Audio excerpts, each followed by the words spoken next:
What's up, guys? Back to you today with a Pokemon XMY OU Wi-Fi battle video. No, my capture card is still broken. It is still in Japan. It's still being worked on, but I should have it back by the 25th. But you're probably wondering, how is he uploading a battle? This battle was recorded by 6foot Hacks. He's a pretty good friend of mine. If you have not checked him out already, I will leave a link to his channel in the description. I will also put an annotation up right now. And make sure you definitely go check him out if you have not already. He's a very, very good battler. Very, very funny person. Definitely check him out. But anyways, guys, today's battle is against Saccharo. Yeah, her name says Yasmin on here, but it's her sister's game card. But looking at my team, you're like, ooh, Gliscor, yeah, dick move. No, Gliscor is a very, very powerful Pokemon. Now, if you guys didn't know, I used to use Gliscor a lot. But we're going to go ahead and get into this battle here because I don't want you guys to wait any longer. So she's actually going to go out and lead off with her Caesar named Hayden, ironically.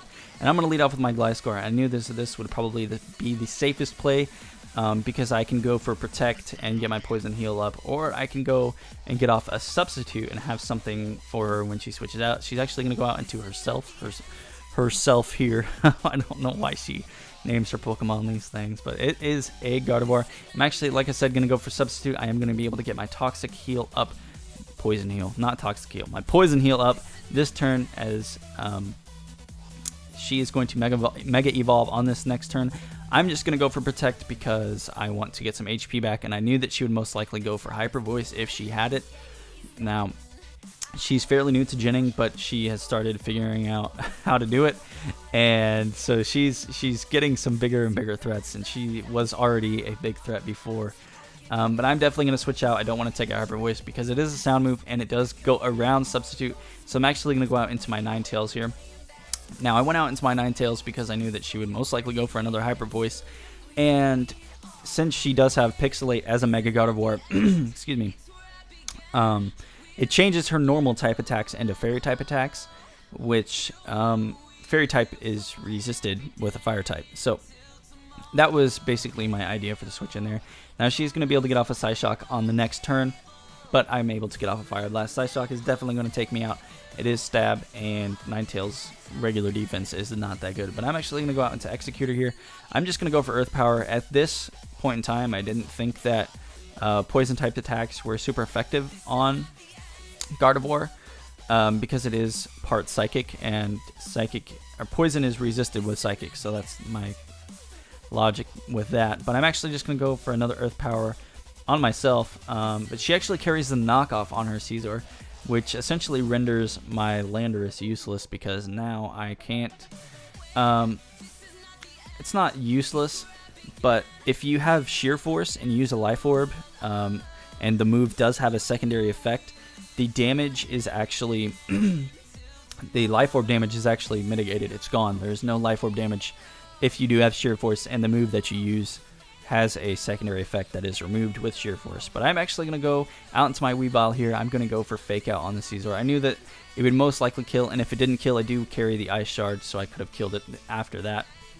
She's going to go out into Hello! Nice and powerful Shawnee. I haven't talked to Shawnee in a while. I heard that he was moving, or in the process of moving, but I'm not sure. I haven't spoken with him in a while, but I should probably get that going again. But I'm actually going to go out into my Gliscor here. Now, this is quite a bit of stall, so I am going to go ahead and speed this up, guys.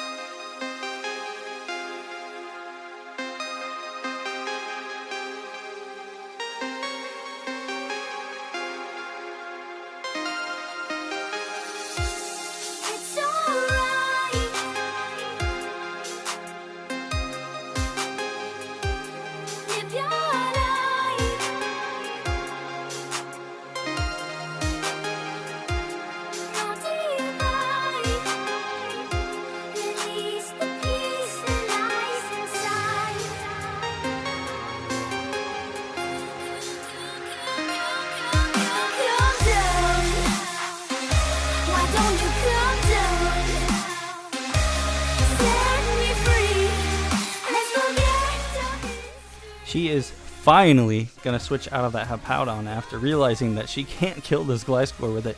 And she's actually going to go out into her Visant, her Roserade, as I go for the Protect. Pretty decent prediction there. This Gliscor, it was gen by Saraki for me because my other Gliscor is on my X version, and I have not touched my X version in a long time. So she's going to go for Giga Drain there. I'm going to go for Earthquake. I knew that it would do a decent amount of damage. I was definitely not expecting it to do over half to that Roserade, but it's definitely a nice perk. She's going to go for another Giga Drain here. I knew that I would most likely live it unless she got a crit, because at level 50 your stats aren't exactly halved. I believe they're a little bit higher than when you're at level 100. The ratio is a little bit higher. So you can usually live attacks at level 100 that you wouldn't be able to live at level 50, if you guys didn't know that. But I'm definitely going to switch out here. I might as well keep my Gliscor alive in case I do have to end up stalling something else out.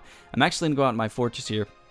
Now, I went out into my Fortress because the Giga Drain is resisted, and she won't be able to hit me with a Sludge Bomb or whatever she wants to throw at me poison type wise. And I knew that this thing was quite fast and that I would be able to hit it with a Gyro Ball, because it was definitely outspeeding my Gliscor. And if you guys didn't know, Gliscor is a fairly fast Pokemon. Now, she does go for the Sleep Powder there, and unfortunately for her, she does miss. This is not my Overcoat Fortress, so that Sleep Powder definitely, if it would have hit, definitely would have knocked me out of commission for at least a few turns there, while she's able to switch out into something else that can deal with it. So now she's going to go back out into Shani. I mean, go back out into her Hippowdon. Wow. Get the Sandstorm back up, go for a Slack Off. Not a bad play on her part, because she isn't going to be taking very much damage from the poison on these first few turns here. So I'm actually going to go for Stealth Rocks now, so I can go ahead and get those up. Now, I knew that if she ran Defog on her Mandibuzz, which she most likely does because she doesn't carry a spinner, that if she switched in, I believe Mandibuzz is faster than Fortress. She could go for Defog, I would go for Stealth Rocks, and then I could switch out while she goes for another Defog, and then have a free switch into that thing. But I'm actually going to go for Rapid Spin here. She was able to get her rocks up, and I definitely... she was able to get her rocks up, and I definitely don't want to have to deal with those things, because I don't want my Houndoom to take any damage that it doesn't need to. So, like I said, definitely going to go for a Rapid Spin right there. She's going to go out into her Espeon, and I'm going to be able to get off a Gyro Ball right here, and it totally destroys it. I was not expecting it to kill, but then again, she does run max speed, max special attack, so... And Espeon is fairly fast, I do believe, base 110, right on par with Latios and Latias. But now she's going to go out into Aya, which is her Mandibuzz here. She's going to go for Knockoff, just get rid of my leftovers. Now my Fortress has no recovery. I'm actually going to go for Spikes here, just to kind of provoke her to go for the Defog if she does carry it. Because now her Espeon is gone, she can't reflect those back. And I'm going to switch out and go out into my Gliscor, like I said, predicting her to go for the Defog, and she actually goes for Foul Play. Now, if I would have left my Fortress in, that Foul Play would have done nothing. Now, I don't resist Dark types anymore, which is fairly unfortunate, but, you know, it still would not have done anything, especially since Fortress's attack is so... not very good. I'm just going to go for Fake Out on my Weavile here. Just get some damage off, make her flinch, make her waste another turn. And I'm going to be able to go for an Ice Punch. No, I go for Knockoff. I forgot. I go for Knockoff here.